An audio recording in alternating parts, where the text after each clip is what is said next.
चलो 12.3 का पहला सवाल शुरू कर रहे हैं। लिखता है छायांकित भाग का क्षेत्रफल ज्ञात करिए जिसका पी क्यू कितना है 24। गप थोड़े कम कर दो। पी क्यू कौन सा है, ये और ये है ना, ये कितना है 24। फिर बोलता है पी आर, ये कितना है 7। तो इसको लिख देते हैं जैसे जैसे बोल दिया वैसे वैसे। ये 24 है और ये 7 है। सेंटीमीटर में दोनों है, दोनों सेंटीमीटर में। वृत्त का केंद्र ओ है, यहाँ पे क्या है ओ, वृत्त का केंद्र ओ है। इसको सॉल्व करेंगे, कैसे सॉल्व करेंगे? सबसे पहले तो छायांकित भाग का क्षेत्रफल निकालना है। इसमें छायांकित है क्या, क्या छायांकित है? इस छायांकित भाग का क्षेत्रफल निकालने का तुम लोग कुछ उपाय हमको समझाओ कि कैसे कर सकते हैं इसको। कोई दूसरा उपाय?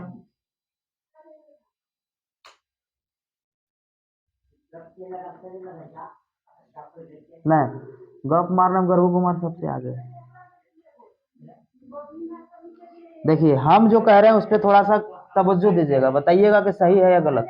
जैसे यह वृत्त है, इस वृत्त का आधा जो है वो वृत्तखंड माने अर्धवृत्त हो गया, और इस अर्धवृत्त का ये पार्ट जो है क्या किया हुआ है छायांकित। तो अर्धवृत्त में इस त्रिभुज को अगर हटा दें, इस अर्धवृत्त तो ऐसे, ये पहले तो अर्धवृत्त है, इसका पूरा वृत्त का कोई काम है नहीं, बात समझ आ रही? और इस गधा एक से एक।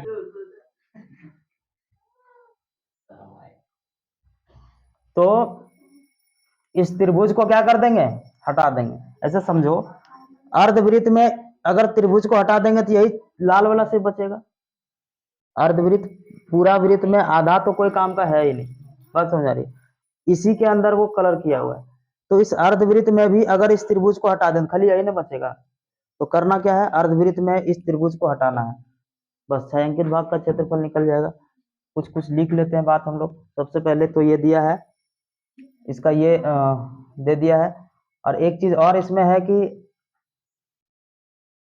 ये क्या है व्यास, और यहां से कहीं भी ऐसे खींचेंगे ना तो ये कोण हमेशा 90 डिग्री का ही बनता है, ठीक?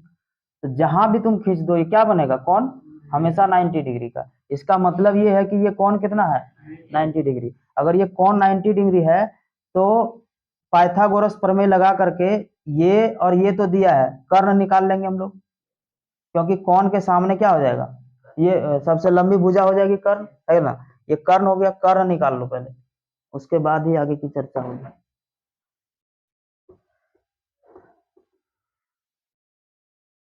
कर्ण का नाम क्या है,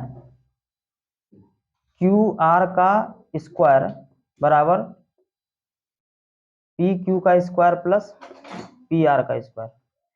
आ रही बात समझ में? जैसे कर्ण का स्क्वायर बराबर लंब का स्क्वायर प्लस आधार का स्क्वायर। तो इसमें क्या है, ये कितना है 24, तो इस 24 का स्क्वायर, और ये कितना है 7, तो इस 7 का स्क्वायर, ठीक है। 24 का स्क्वायर कितना हो जाएगा 576, और 7 का स्क्वायर 49। तो क्यू आर का स्क्वायर कितना हो गया 625। क्यू आर कितना निकल गया, क्यू आर हो जाएगा अंडर रूट 625, क्योंकि आपको पता है कि स्क्वायर बराबर के उस पार जाएगा अंडर रूट हो जाएगा। तो क्यू आर कितना निकल गया 25 सेंटीमीटर, यानी कि तीनों आ गया हम लोग के पास। कर्ण भी आ गया, लंब आधार है ये है पहले से। अब हम लोग निकालेंगे छायांकित भाग का क्षेत्रफल। यहाँ लिख दें छायांकित भाग का क्षेत्रफल बराबर अर्धवृत्त का क्षेत्रफल मैं घटा दो किसको, त्रिभुज का क्षेत्रफल। त्रिभुज का क्या नाम है पी क्यू आर ना, त्रिभुज पी क्यू आर का क्षेत्रफल। बोलिएगा अर्धवृत्त का, वृत्त का क्षेत्रफल क्या होता है पाई आर स्क्वायर, अर्धवृत्त में आधा कर दो, है ना? और त्रिभुज का क्षेत्रफल क्या होगा, यहाँ पे समकोण त्रिभुज है, हो जाएगा 1/2 गुना आधार गुना ऊंचाई,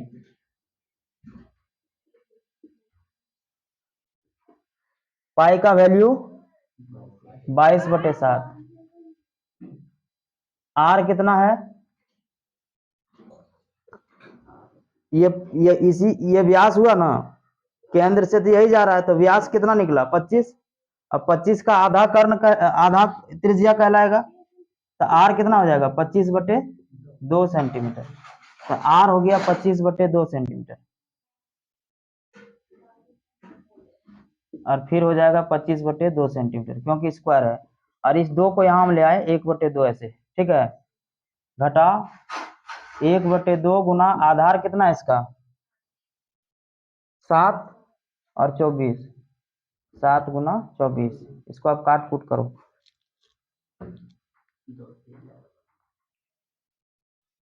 ये 2 से 11 बार में ही कट गया, अब तो यहाँ कटने लायक नहीं है। ये 2 से कट गया, ये 12 बार में है ना। गुना करिए 11 गुना 25 गुना 25 बटे 7 दूनी 14 दूनी 28, घटा 12 सते 84। अब इसको गुना करके 28 से भाग दो, फिर उसमें 84 घटा दो, आ जाएगा।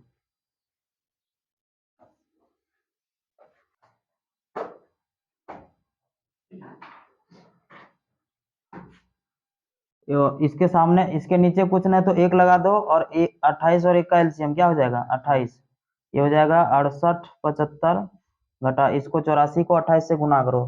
गुना किया कितना आया, कितना आया शुभांशु, ये गुना किया तो 84 गुना 28 2352। इसको घटा करके कितना आया 4523/28 सेंटीमीटर स्क्वायर। यही का फाइनल। करिए आगे।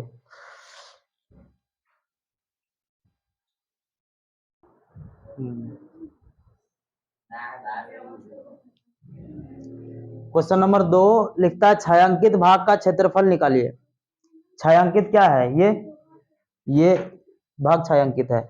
यदि केंद्र O वाले दोनों संकेंद्रीय वृत्तों की त्रिज्या है।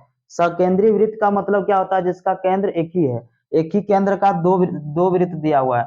जैसे एक केंद्र का O और दूसरा केंद्र भी क्या है, इसका भी O ही है। ये त्रिज्या 7 है और यहां तक की त्रिज्या 7 है, और दूसरे वृत्त की त्रिज्या कितना है 14 दिया हुआ है। केंद्र दोनों का क्या है, एक ही है। जब एक ही केंद्र होगा तो इसको क्या कहेंगे, सकेंद्रीय वृत्त। ठीक है, तो ये संकेंद्रीय वृत्त है, और इसका थीटा दे दिया है कितना 40 डिग्री। ये कितना डिग्री पे झुका हुआ है 40 डिग्री। इसको सॉल्व करिए, कौन है डस्टर।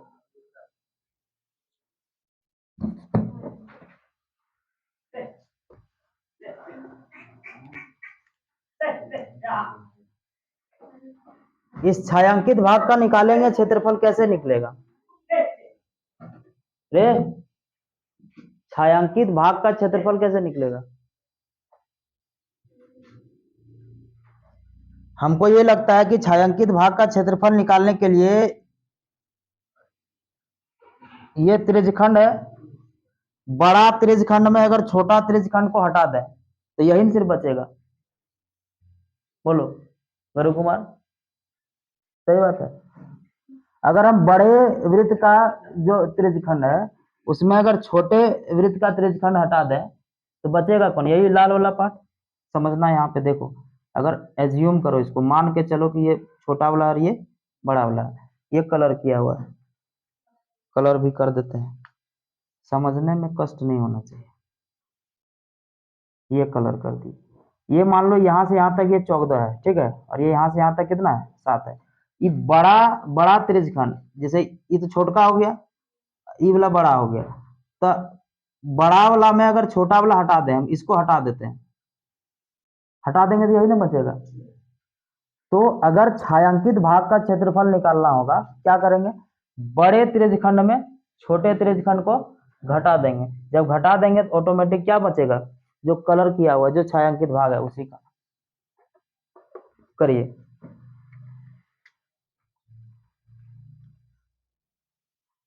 यहाँ पे थीटा दे दिया है 40 डिग्री, और बड़ा त्रिज्यखंड का जो त्रिज्या है वो बड़ा त्रिज्या को बड़ी आर लिख दिया हम, ये 14 है, और छोटा त्रिज्या को छोटी आर लिख दिया, ये कितना है 7 है।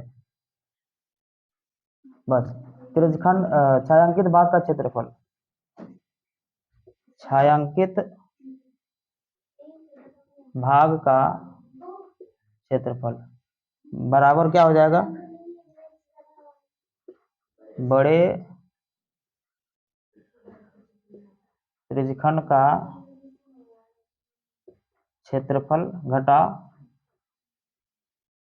छोटे त्रिज्यखंड का क्षेत्रफल। ठीक है, तो बड़े त्रिज्यखंड का क्षेत्रफल क्या लिखेंगे, थीटा बटे 360 पाई बड़ी आर का स्क्वायर, बड़ा वाला हम बड़ी आर लिख दिया है, और छोटा वाला फिर से थीटा बटे 360 पाई छोटी आर का स्क्वायर। अब इसमें कुछ कुछ कॉमन भी आ रहा है, कॉमन आ रहा है कि नहीं आ रहा है, यहाँ पे देखिए थीटा बटे 360 यहाँ भी है, थीटा बटे 360 यहाँ भी है, पाई यहाँ भी है, पाई यहाँ भी है, तो दोनों को हम लोग क्या करेंगे, घिसिया के बाहर कर देंगे, कॉमन ले लेंगे। थीटा बटे 360 पाई यहाँ तक कॉमन हो गया, यहाँ बचा कौन, आर स्क्वायर, और यहाँ कौन बचा, छोटी आर स्क्वायर। ठीक है, अब थीटा का वैल्यू पुट करिए,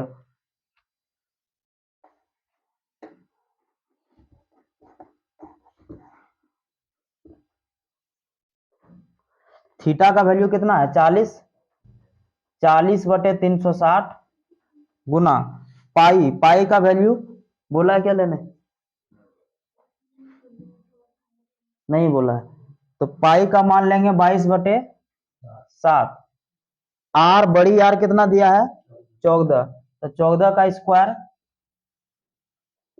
घटा छोटकी आर है 7, तो 7 का स्क्वायर। ठीक है, इसे काट दिए, 4 नंबर 36, 1 बटे 9 गुना 22 बटे 7 गुना 14 का स्क्वायर हो गया 196 घटा 7 का स्क्वायर 49, इसको माइनस करिए, तो 1 बटे 9 गुना 22 बटे 7 गुना 16 में 9 गया, कितना बचा 7, ये बचा 8, 8 में 4 गया 4, 147, तो काट दो 7 से, 7 एकम 7, 7 दूनी 14, 7 एकम 7, कट गया, 3 से काटो, 3 तिया 9 और 3 सते 21, ऊपर क्या बचा 22 गुना 7 और नीचे बचा 3, तो 22 को 7 से गुना करो, 7 दूनी 14, 7 दूनी 14, 154 बटे 3 सेंटीमीटर स्क्वायर, यही आंसर होगा। समझ में आया,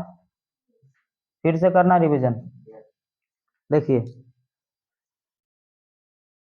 छायांकित जो लाल किया हुआ है उसका हमको निकालना है, तो उसका निकालना है मीन्स कि बड़े त्रिज्यखंड में छोटे त्रिज्यखंड को माइनस कर देंगे, तो बड़ा त्रिज्यखंड क्या है, बड़ा त्रिज्यखंड में खाली आर ही तो बड़ा होगा, बाकी सब तो सेम ही है ना, इसका भी थीटा ही 40 डिग्री है, उसका भी 40 डिग्री है, तो बड़े त्रिज्यखंड का क्षेत्रफल में छोटे त्रिज्यखंड का क्षेत्रफल घटा दिए, इसका सूत्र में बड़ी आर हो जाएगा, इसका सूत्र में छोटी आर हो जाएगा। अब दोनों में जो कॉमन है, कॉमन का मतलब होता है जो दोनों में दिख जाए। क्वेश्चन समझ में नहीं आता है, पढ़ के क्वेश्चन करता ही नहीं तुम लोग है, क्वेश्चन पढ़िए उसके बाद करिए, एक बार नहीं पढ़ो, 2 बार 3 बार 4 बार पढ़ो उसके बाद करो। तो ये चीज है जो इसमें भी कॉमन है, इसमें भी कॉमन है, कॉमन को बाहर कर लिए, यहाँ छोटी, यहाँ बड़ी आर का स्क्वायर, यहाँ छोटी आर का स्क्वायर, बस बड़ी आर का स्क्वायर जो होगा माने 14 का स्क्वायर, ये 7 का स्क्वायर कर दिए, इसको सॉल्व किए, इधर तक कैलकुलेशन, यहाँ पे अच्छा अच्छा यहाँ, ठीक है करो जल्दी।